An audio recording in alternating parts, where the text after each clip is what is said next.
Time being 6 o'clock, I'd like to call the Board of Health meeting to order. All members are present, as well as our health agent, Chris Schultz. Because we don't have a flag in this room, I'm going to skip the Pledge of Allegiance for this time. We can do it twice next time if we need to. But I will turn things over to Chris for the announcements from the Health Department. All right, so our current number of active cases in Abington for COVID-19, this is the COVID-19 update. We have 34 cases, and again, as always, I have to preface that with that's proctored PCR tests done through the doctor's office. That does not include at-home numbers. Average age is about 47, and to date, we've had a total of 5,155 cases in Abington. So while our case number is down, our case positivity rate is still pretty high at 7.58%.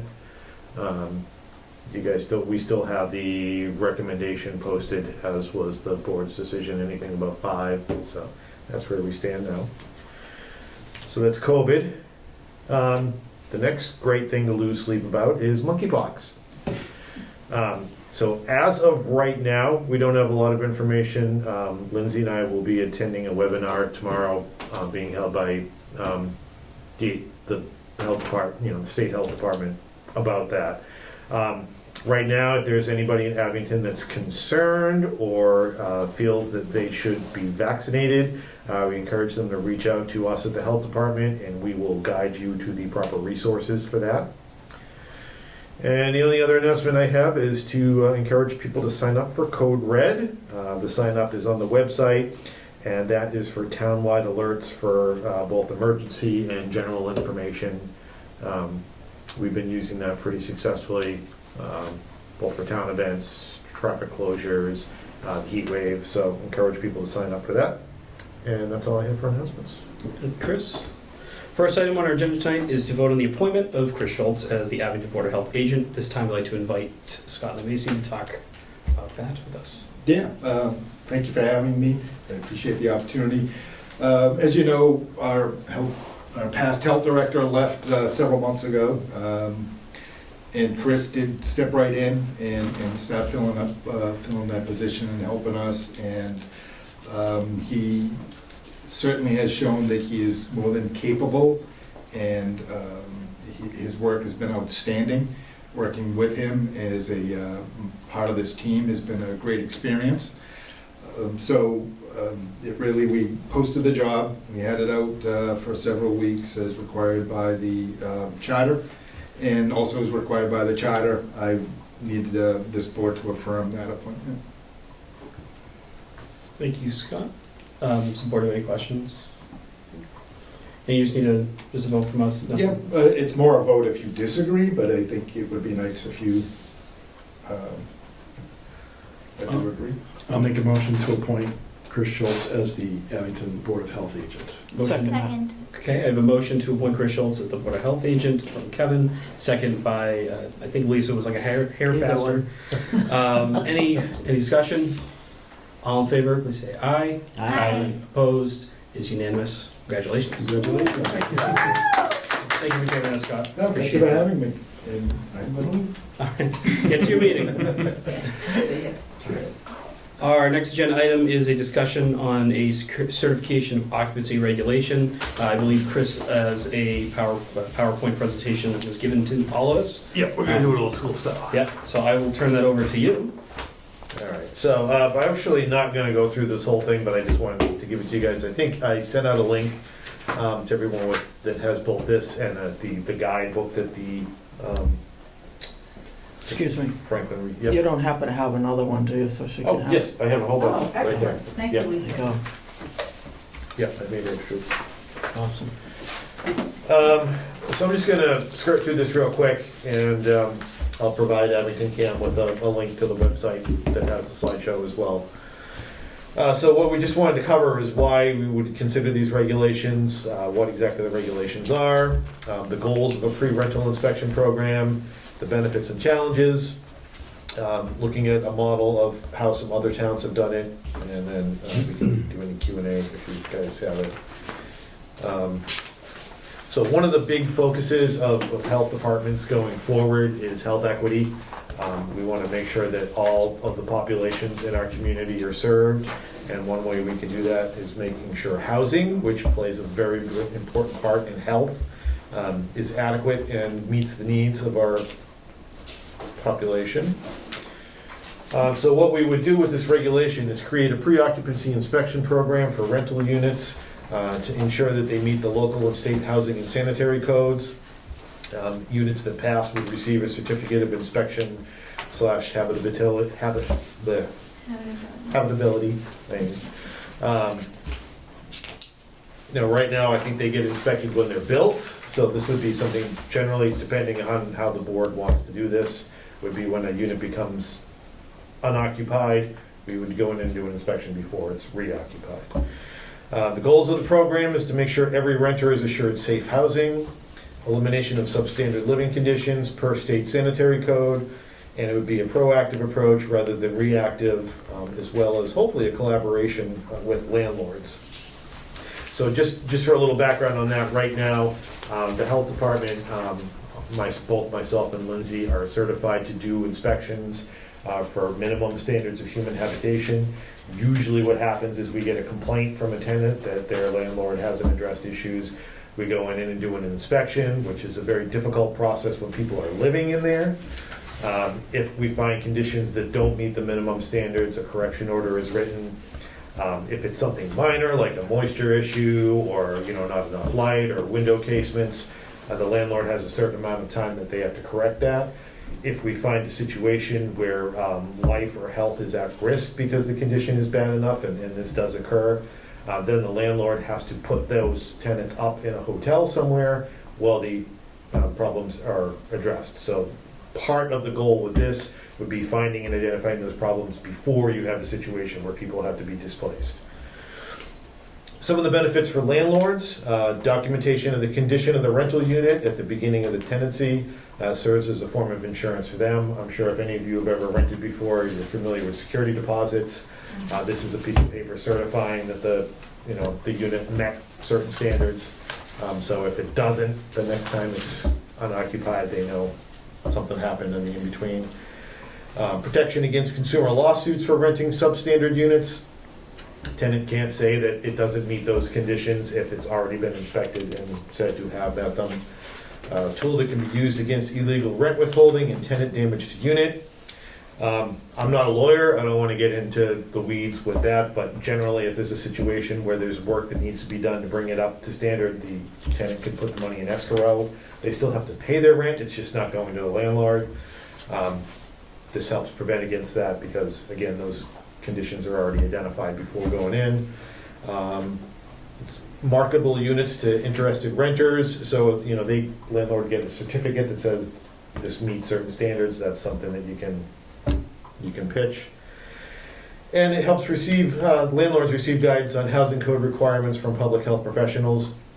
Again, our health department, along with most others, we want to educate rather than punish. So if we have an opportunity to work with landlords and help them understand what the codes and what their laws are before it's a situation where we're fining them or forcing them to correct it, that's definitely a plus. For tenants, it provides them with a legal safe apartment and educates them on responsibilities and rights, because there are situations where we get called in and the issues are the tenants' issues and not the landlords. Landlords aren't always the problem.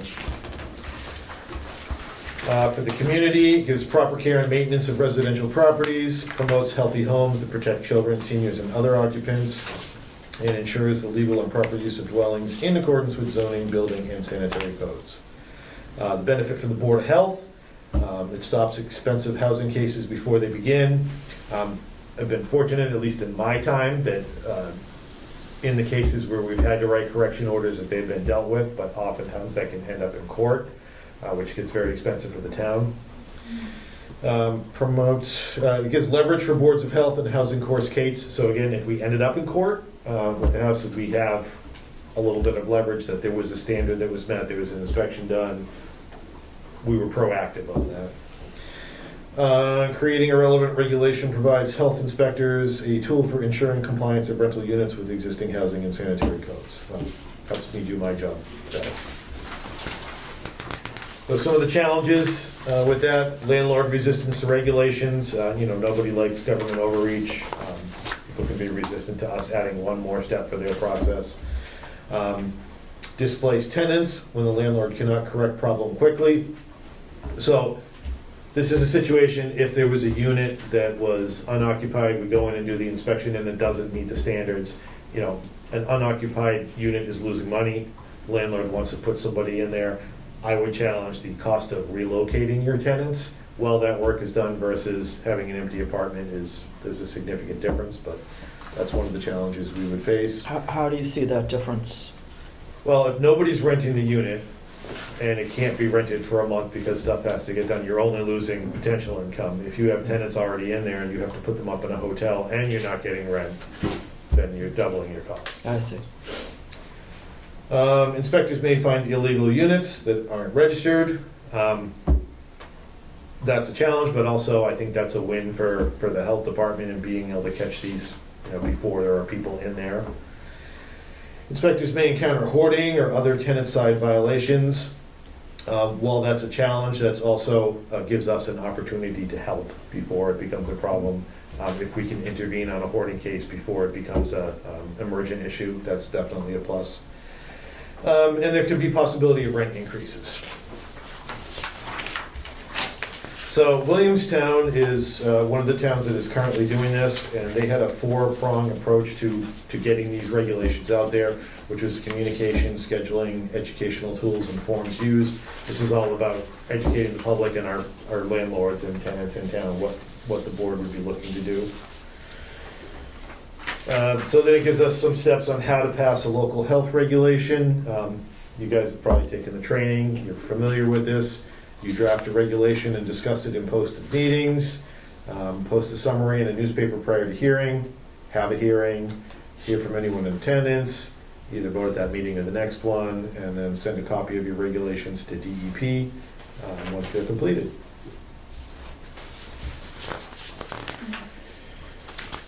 Let's see.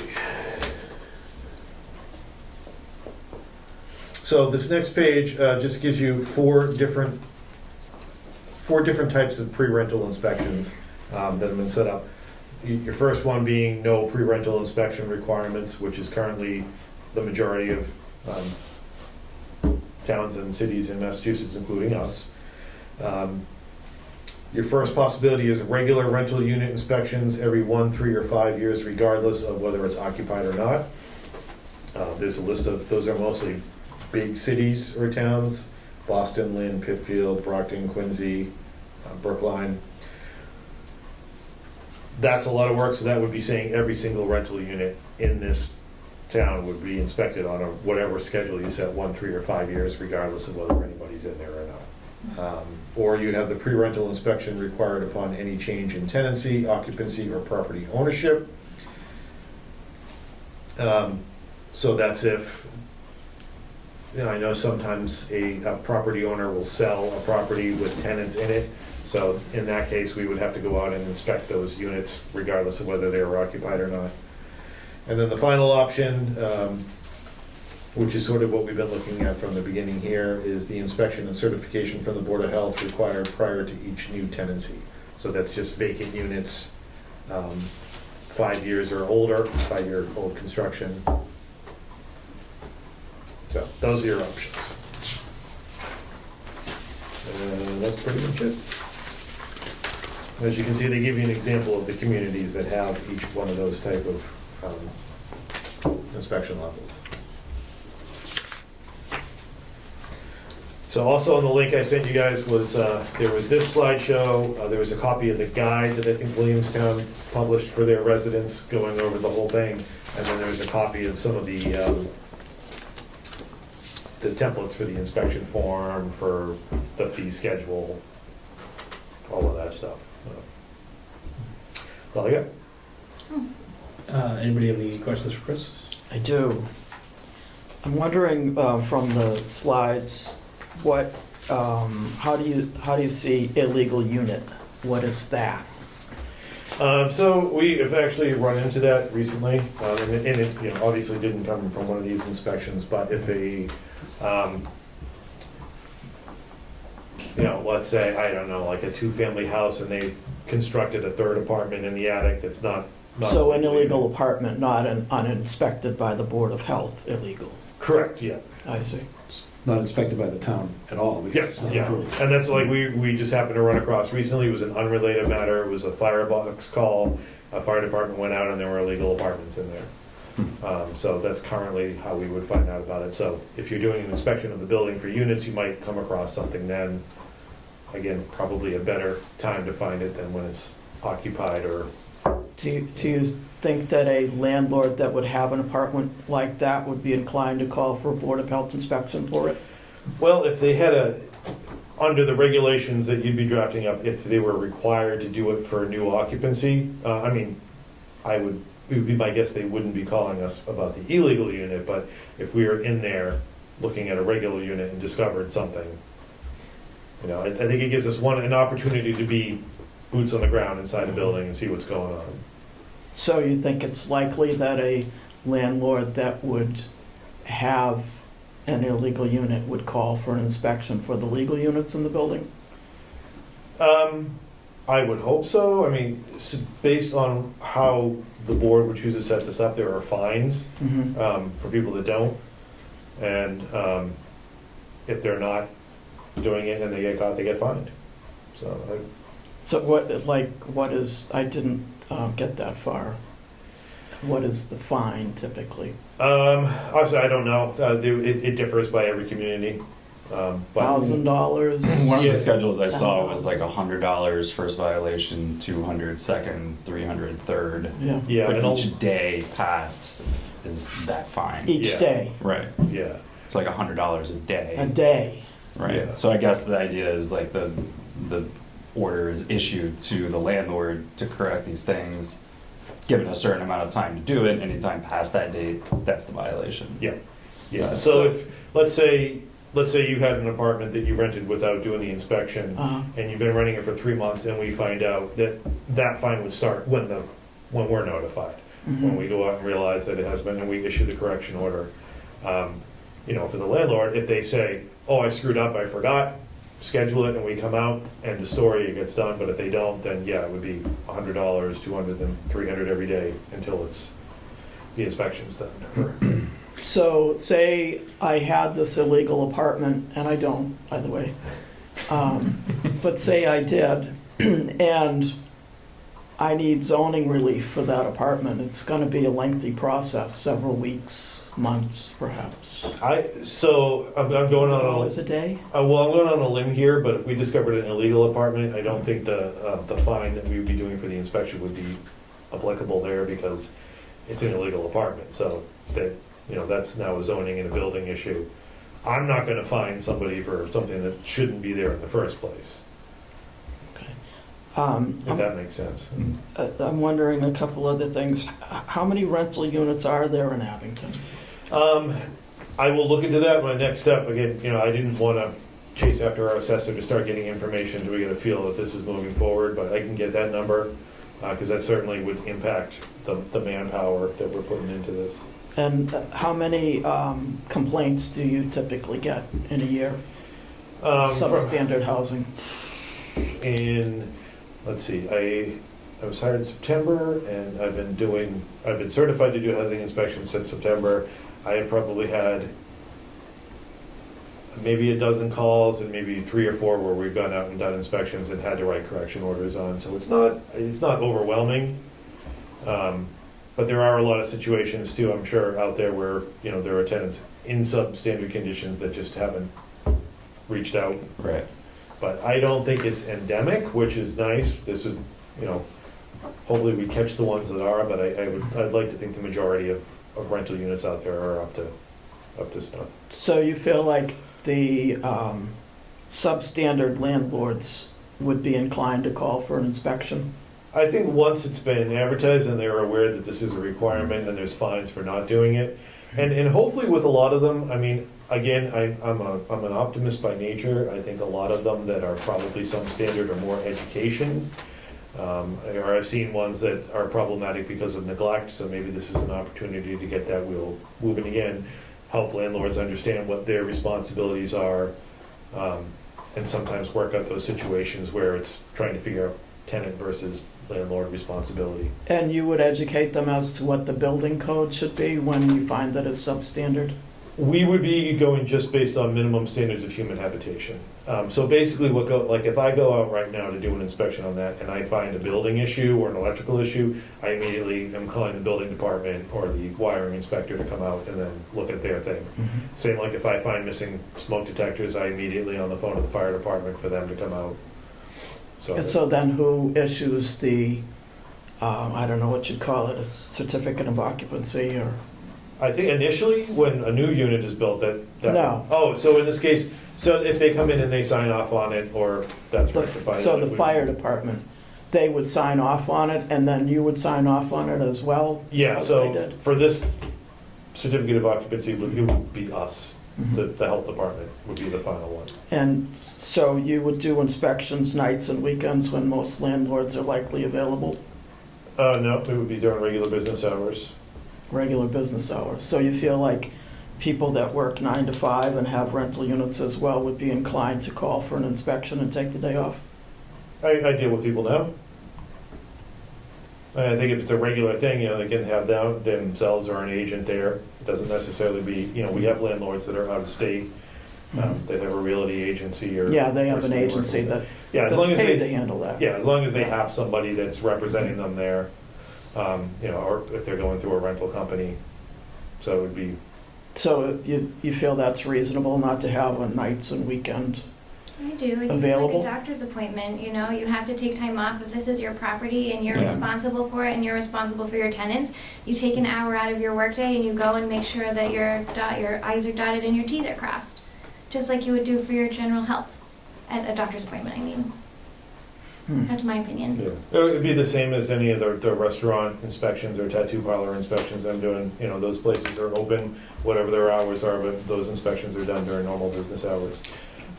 I go out for emergent cases at any time. If the fire department is called to a house and finds a hoarding situation at 3 a.m., I'm going out at 3 a.m. to inspect it. But for this, I think that would be, regular scheduled.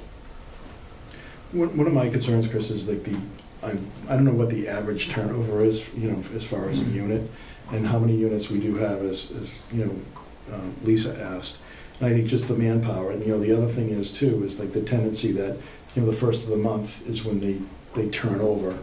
Then, that's when, probably, 80 or 90% of the apartments would be turning over, and whether, we would be able to have that manpower to be able to meet that need. I think that those numbers, I think, are gonna be important for us to kind of look Yeah. at. We can get, the two good things about that, one, I think depending on what regulations the board passes, if you pass it, I think some of them are a year regardless. So if an apartment flips, Right. 3 times in a calendar year, it's only getting inspected once. Okay. As far as manpower for inspectors, we are the lead agency in a 5-town shared services grant. So we have the ability to hire additional inspectors that would work between the 5 towns. A couple of them are also looking at this too, and those inspectors would be certified for home inspections as well. What other towns are those? What are the other 4? Brockton, which already, I think is in here, is having, they do it on a yearly or Yeah, 3-year right. schedule. Brockton, Whitman, Avon, Stoughton, and Abington are the 5 towns in the community. So the inspectional people would be looking at all 5. So can they expect that all 5 towns would have the same guidelines for their inspections? I would think if any of the towns are drafting new stuff, they'd probably be doing something similar. I say Brockton already has existing guidelines, and I think they do in the 1 to 3 to 5 year. So regardless, it's the same human habitation inspection, so that. Yeah, that doesn't change. those standards, and again, that's a state law. Nobody is deciding those standards for themselves. That's just going strictly by the. How long has Brockton been doing that? I know Weymouth has been doing them for 40 years 50 at years. least. Do they typically get a lot of calls? Do you have any idea how many calls Weymouth gets from landlords looking for inspections? I don't offhand. I can check with them on that. So, Section 8 are they currently already inspected before they, not by you, but there's a process, right, for Section 8 Yeah, units? All right. I for just, the same purpose. yeah, but it's not us that they have like a private firm. I was just talking to a person that owns several units, and they were talking that there is Section 8 already has an inspection. Yeah, Mhm. So whether we want a Section 8 voucher would kind of, I don't know, it would, to go do it twice, to do an inspection twice does Yeah. not seem like a good use of your time, Yeah. or the landlord's time. We just want to ensure that the building is, in good standing. And if I'm reading, the intention is for these like landlords that are not specifically Section 8, but the rest of them that may not get this, checkup unless we need it. And, Yeah. and this, I think this is a good opportunity to catch those, substandard cases. Mhm. and you feel like substandard landlords are likely to call for an inspection. Well, whether they call or not, they're bound to do it. So we find out they're getting fined. If somebody's doing something wrong, sure, maybe they won't call, but it doesn't mean that we won't find out about it eventually and fine them and do the right thing. Fine them for having any apartment that's not inspected, you mean? Well, if they're not following the regulation, if we find out and they continue to not call for a inspection, then they're getting fined. So realistically, any home in Abington that is a two-family or more, you could, after this is enacted, fine all of them. To get a list from the assessor's office and fine all of them for not having their apartments inspected? Not as soon as we enact it, because there is usually a grace period until there is the next turnover. If it's within 5 years, they're like we can't just right off the bat start fining people. That doesn't work like that. No? When would that Well, I start think happening? if I'm reading the other ones correctly, it would be as soon as the first turnover happens is when we start doing inspections for those. And then it's usually after like 5 years for the first build. So how do you know when everybody that the assessor has as multifamily has a turnover? Well, either they call or I think we need to determine exactly how the process is going to work with the assessor. Yeah. That's just something that internally I think the health department and the assessors are going to have to work out. Yeah, it seems more like a communication challenge to let everyone know that if we do this, that it's now a thing and it's required. Yeah. So next turnover, you're required to do it. Yeah. And also, new tenants might ask for it. Yeah, and I think that's why a lot of these towns, when they enacted that, it's a slow process to do, so that the education can go out there. We got to notify all the property owners that this is a thing that's coming, and explain it to them. Give them, we could run seminars to explain the process and go through the inspection forms. During the day, Monday through Friday, 9 to 5? Well, if we're running a seminar, no. If we're going to do a seminar for public education, we would do that off hours. We do that now with plenty of stuff. We'd set something up using the library or town hall. You can come in, give you an opportunity to answer questions. Often recorded that it can be played back. Yeah, we have Abington Cam as a resource. We have the website. There's plenty of ways to get the education out there, and then with a fine schedule in place, there's a motivation for people to do the right thing. Chris, how long is that good for? Initially, it's 2, and I think I know they were working on passing a bill to continue that, so it more than likely will be an ongoing. 2 years? It's 2 years? 2 years to start, yeah. Yeah. But they realized pretty quickly with these grants that, we're hiring staff, so they're looking to extend it. Regional resource sharing is the model that the state's moving forward with. I think regardless of whether or not a landlord feels motivated to report themselves for having substandard conditions, it's better to have the regulation than not. I agree. I think Period. protecting people who are populations at higher risk is, I want Abington to be, on that bandwagon. Mm.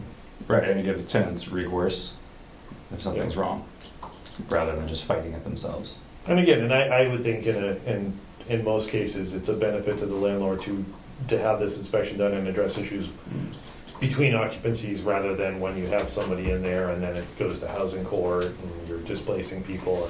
And, you know, I've seen it get ugly, and this is hopefully an opportunity for everybody to get it taken care of before it's a problem. So they would call for an inspection, knowing that their tenant is moving out on the last day of the month. And then what, they have to wait for the inspection before the next tenant can move in? They can't That's move in something on we the can work first? out, like if your tenant told you a month in advance they were moving out and you call the health department, we could probably work something out as long as the outgoing tenant's willing to let people go in. We could inspect while they're still there. I think that's I'm sure that's what a lot of towns do, because I don't think there's blue sky days where there's just an empty apartment for a month. I mean, I would hope, I'm sure landlords don't want that. Mhm. So we would definitely work with them on that. I think there's even scenarios in certain regulations, if there's, there's a certain window where if an inspection doesn't occur, then they have the okay to move forward too. And Yeah, I think the Weymouth yeah, and that's a regs, stipulation we can even consider too, where if we don't get in there in a certain amount of time, then the new tenant can move in. And I would, if our regulation looks at the Section 8, as far as if there is an inspection that's already done by Section 8, there's no need for a landlord to actually do another inspection through us. We should basically accept that it's Yeah, that makes sense. meeting the requirements that we're going to put in force. I think that's one of the reasons too, like I want to say with Weymouth's regs, it's anything that's over 5 years new construction. So if it's a newly constructed unit, we're not wasting our time looking at that until 5 years down the road when normal wear and tear can start to occur. Because if it's a new unit, they're going to be inspected by building anyway to get their occupancy permit. Do you have any other questions? Discussion, comments? Oh, I'm sorry, Ellen, yes. Ellen Delaney, 18 Washington Street. I'm Chair of the Housing Authority, and I discussed this with our CEO, who is also the Executive Director of Brockton, and they do this in Brockton. And he said what happens is, first of all, they just increased the fee from $30 to $100. Big jump. And he said what happens is they don't have enough manpower. So seniors don't like to have people come into their apartments. Some of them are very private. So what happens is they're supposed to come in during that time. They usually do rehab the units in between. They'll paint and replace flooring or whatever. But the inspectors, in many cases, don't come out when they're supposed to come out. And then they're trying to get into the apartment after the new tenant has moved in, and it has caused many problems. So he just wanted to, he made me aware of that, and I wanted to pass that on to you. Do you have any idea how many inspections they do in a year? I don't. I believe they're one of the towns that does it every 3 to 5, though. Brockton. they- It was yeah, listed right? here. So I'm they wondering do- if the they housing do it more authority situation is different. Yeah, because I think they do it more I think it's 3 frequently. or 5, yeah, 1, Yeah. 3, or Since they're 5 subsidized. years. So they do it every 3 to 5 years No in matter all what. of them Right, versus, somebody All could be of there. them? Got it. it would have to be all of them every 3 to 5 years. And they've been doing this for a while in Brockton? I couldn't tell you how long they've been doing it. There's an example there. Brockton? Yeah, it's actually on that list right there, yeah. Boston, Lynn, Pittsfield, Lowell, Brockton, Quincy, Lawrence. Yeah. So, that's interesting. So I think that's more frequent than we've been discussing. Which I could see why there would be an issue there if there's more units, because they have to do all of them within 3 to 5 years or. I do, I've, in, previous world, I've had apartments and, it's always stressful trying to, get the apartment ready for the next person and all of that as well. So, I do think, I think it's important to know how many units, what we think the average frequency to make sure that we can, meet that demand, when we get a call to, get out there and inspect it as quickly as possible. That is my main concern. That would be, it would be up to the task, to be perfectly honest with you. The $25 is not, I don't think a showstopper for, many people.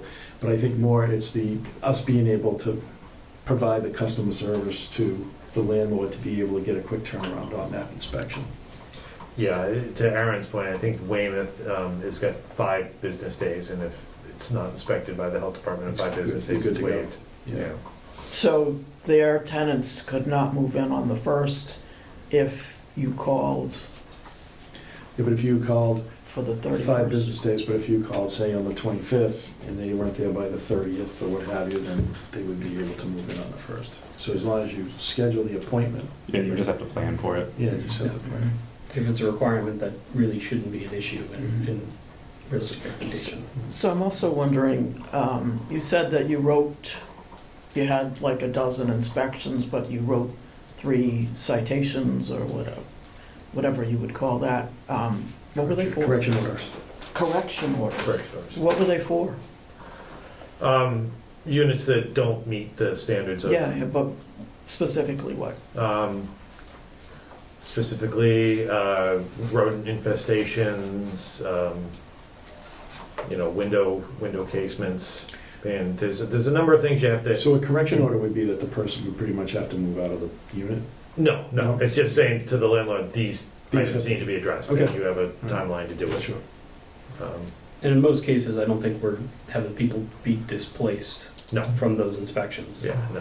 that we've been to. No, if we had a situation where there's a house with like raw sewage in it, or, Right. there's a extreme structural problems or something, it's gotta be, So you feel like the landlord with the raw sewage in their apartment is inclined to call you to come look at it? well, in a situation like that, no landlord calls and asks for a home inspection. Tenants call, they have that right. Right. So if a tenant's living and they consider this situation to be substandard, Mhm. and that's part of the education is, and one of the reasons why, like if I say I've had 12 calls, maybe there's only 3 correction orders written, because just for example, somebody calls and complains about a mold issue. Mhm. There are no state or federal regulations on mold. Mold is not a problem. Mhm. Moisture is a problem. Mhm. So in a lot of those situations, it's not something that we can go out, or somebody calls, I think we got a call today, the landlord shut the AC off. If the landlord shuts the heat off, I can go out and do something about that, but there is no regulation saying that they have to provide air conditioning. So things like that. So a lot of times it's education on the tenants and the landlords as well. So your inspection calls have been from tenants? Yes, yeah. So that's one of the things that if we had a system in place to do routine inspections that that might cut down on that, or at least, educate tenants that, all right, so this apartment's certified, it's meeting those standards, so. Because sometimes people call to complain because they're just trying to cause headaches. Mhm. And sometimes they call to complain because they have a legitimate complaint, so. Mhm. I mean, the landlord that has raw sewage there may not be the one to call, but the tenant that occupies Right. it will be the one that makes the phone Yeah. call. And So- if they're not inspected, then they'd be That was my fine. point, it gives them recourse. Well, they have recourse anyway. Sewer power will But- be called as well. I just don't see how forcing a landlord to call is going to impact the landlords that are inclined to have substandard apartments.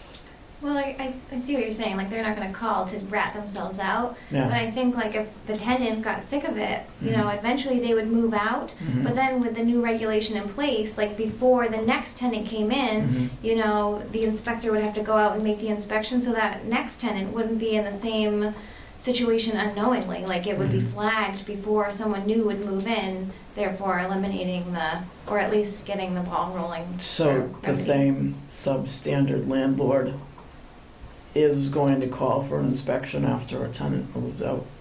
I think after the first or second time It's they get likely. fined, they're gonna start calling. And I mean, again, I think probably in a lot of situations, if you have a substandard landlord, it's most likely because they don't wanna be bothered.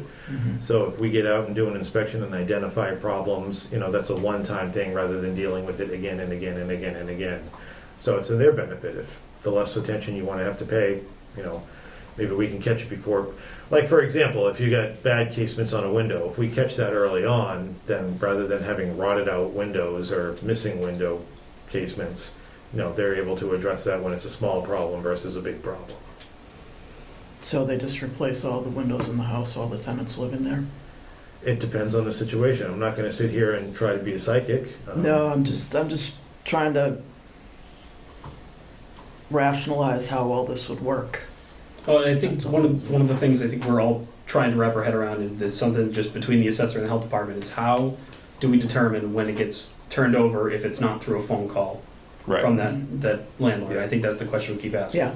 I'm sure other municipalities who have this have that in place. Yep, and I can start asking, I can talk to our assessor's office saying, I think having that system in place and having to be able to explain, that'll answer some of these questions, because of course no one's gonna rat themselves out. Mhm. But if we can see when those transfers happen and say, hey, you're due for an inspection, then we can schedule something. I just don't see this being, what's the word? Forcing substandard landlords to have an inspection. I see this being all of the good landlords having inspections, and we're still overlooking the poor ones. Mm. I don't know what the answer is. yeah. And then that's something that again, as Aaron said, we could check with other towns, because I'm sure Mhm. everybody runs into the same problem. It's like, Mhm. how do you get these guys? That's I something we would have to understand. identify. I understand you want to be proactive instead of reactive, but realistically, you shouldn't have to be reactive. Landlords should keep up with their apartments and keep them up to code. But I just don't see this being a trigger for somebody to say, oh, I better. But I think we can figure out a way to do that. And I think the point, if I'm not mistaken tonight, is just to decide whether or not we even want to try it, and then Yeah. figure out how to do it. Yeah, there's a lot of Can be steps. done asking other towns how they do it, Yeah. how they do some of the things you're asking about, and then figuring out how to do it here. I mean, the way I look at it, it's like having a law for a seatbelt. Not everyone's gonna follow it, but having Right. it defined in place, and, it should be encouraging people to do the right thing. The people that don't will eventually get caught. I think if we can, maybe the health department can work out some of the things that we've had, maybe figuring out how many dwellings we have and working on like a system, that we can continue the discussion, and Yep. maybe with some of those answers it'll be a little bit easier to talk about next time. Yeah, wrap our head around what we got for numbers. I mean, regardless, we're a long way from even thinking about putting anything into place. We have really nothing written, no fee schedule put together, so the more information we can get before we can even get to that step, I mean, we can spend some time on it. It's not urgent. Yeah, I'm not in a hurry to have more work, so. Any other questions, comments, discussion on this? Nope. Okay. So we can move on to the next agenda item, which is to approve the minutes of June 27th. Those should be attached. Any I'll make a motion to approve as written. motion to approve is written from Kevin. Do I have a second? I'll second. Second from Katie. Any further discussion? All in favor? Aye. Opposed? It's unanimous. The minutes are approved. Lastly is correspondence. Anybody from the board, health department, have any correspondence to share? Well, we did get a couple of calls today, and I guess this is a good opportunity to make people aware. So our normal recycle driver is out this week. And the individual who is doing the recycling is enforcing the regulations. So if you have styrofoam in your recycling bin, it's not gonna get picked up this week. I get a couple calls on that already, so just a reminder to people that styrofoam is not recyclable. They get out and look at it before they dump it? Apparently, It's probably crowning. And, yeah, I think Yeah, a lot it's of probably them are, open. yeah. They probably have a Yeah, bunch of that it. was actually my first question, like, is this guy really getting out and checking? And Every one he of them. is. He's a real stickler for He it. was the overtime. Yeah, right. I mean, I know driving around, like I'm just gonna pick on the High Street neighborhood because I happen to be driving up and down there several times today. As a reminder to our residents, if you read our trash regulations, your trash bin has to be closed. You can't have trash spilling out of it. You can't have bags piled up on top of it or around it. I lost count. I was trying to do on my fingers as I was driving, and I gave up, within a quarter of a mile. And one of the reasons why for health reasons why, but also if it rains, it all gets wet, it's heavier, we have to pay more additional, Yeah. charges for, we pay by the weight, so you want to make sure that your trash is dry. So- Same with the So close. recycling in particular too, because Right. if there's, you got paper or cardboard in there and it gets wet. That's not good. And we are paying by tonnage for. Yeah, and the more these recycling. issues occur, the more we are going to pay. It's going to become a Right. problem, so. Yeah, So what do people do with their extra trash and recycle? it's a tough, so Blue Sky Day, people learn how to reuse and dispose properly. That's an education piece, and we're never gonna be in that world. People want convenience.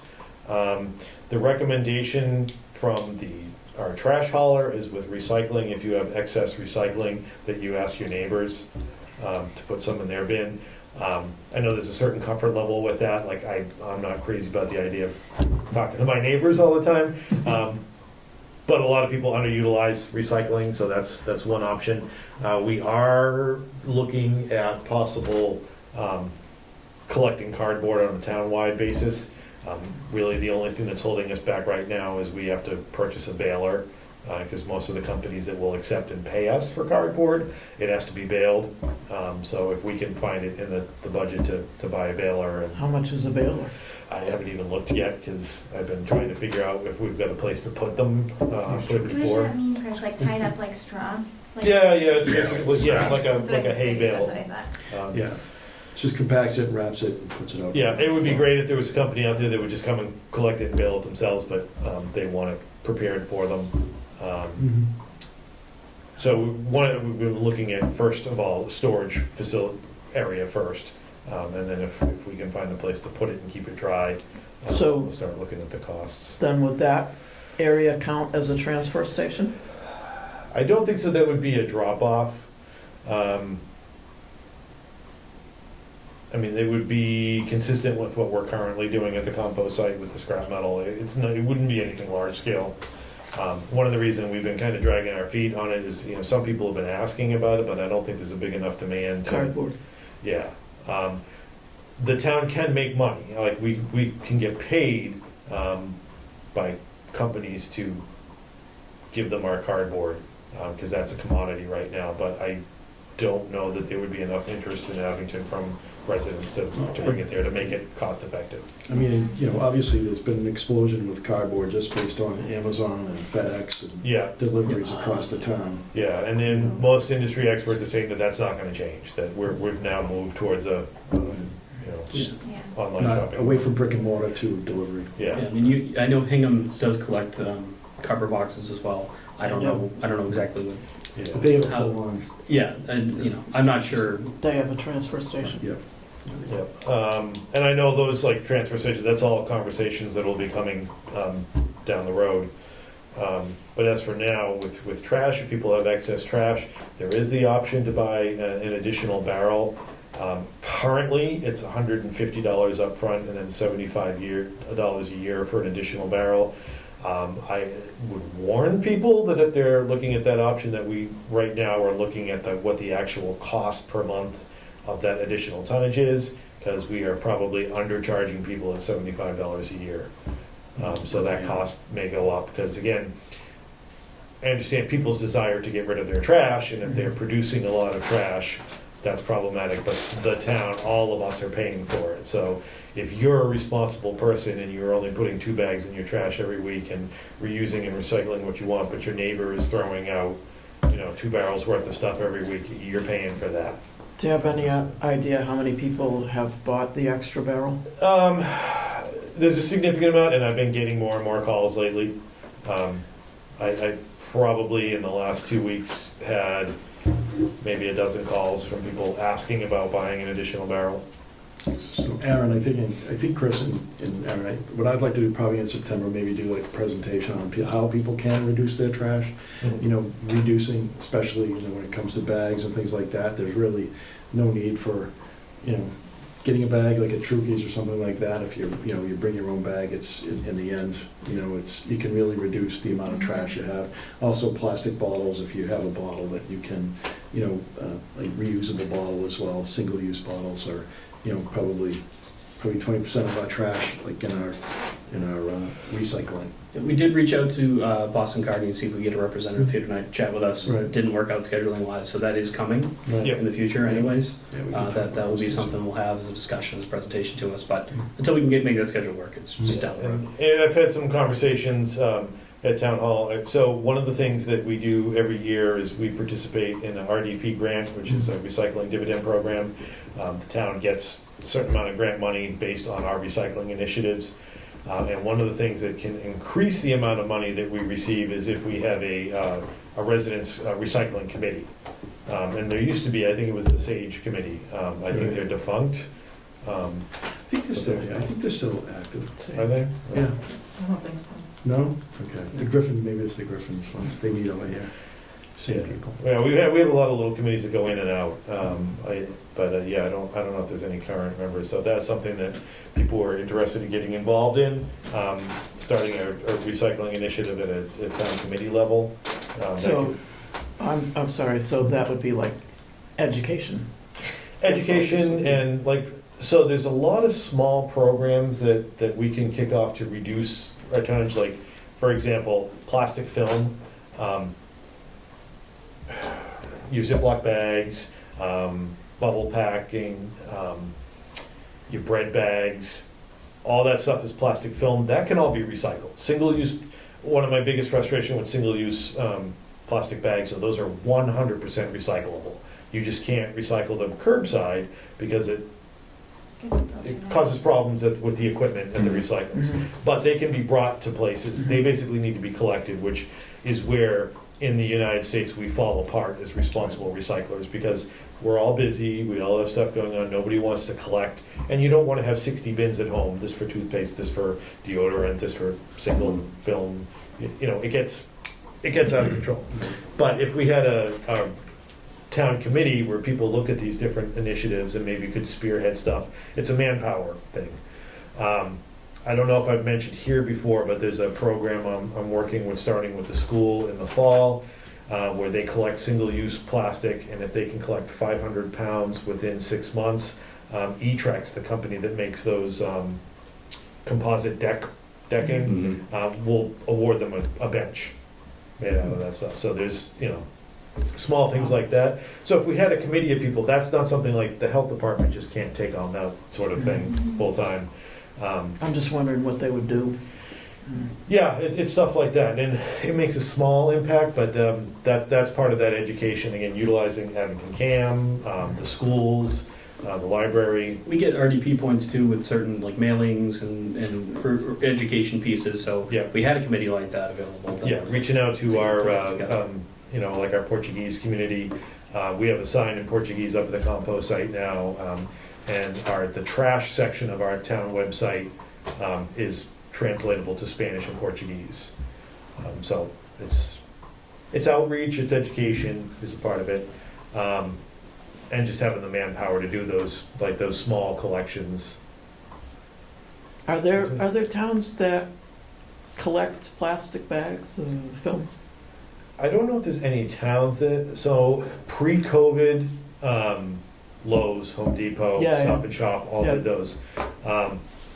I can tell you that Stop and Shop sells their plastic film to E-Trex, but they're not collecting it from the public anymore. The program that I was looking at with the school is basically we collect it and then bring it to Stop and Shop, because they're the ones that are actually contracted with E-Trex.